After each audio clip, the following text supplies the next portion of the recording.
So yan guys, nilabas nila yung takal ng guild namin. So ang nangyari kasi guys, may nagsawsaw kay Cyro hapon. So pinagbibintangan niya ako guys na ako daw yung archer na nagsawsaw sa kanya, yung IGNI barcode.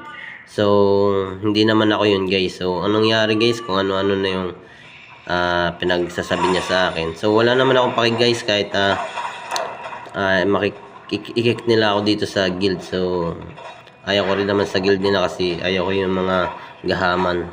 So nangyayari kasi pag lalo na dito sa B1, so pag dumating sila, parang sila yung gustong mag priority sa dito.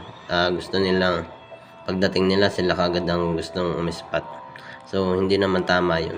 So yan guys, kung naglalaro ka ng Run Online,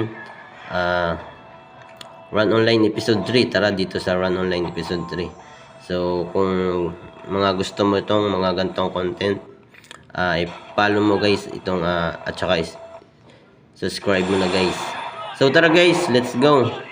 Sama-sama tayo dito sa Run Online Episode 3. Yan guys, yung takal ka pero ikaw yung tinatakalan. Let's go. Dito lang yan guys sa Run Online Episode 3. Ilalagay ko yung link dyan sa comment section.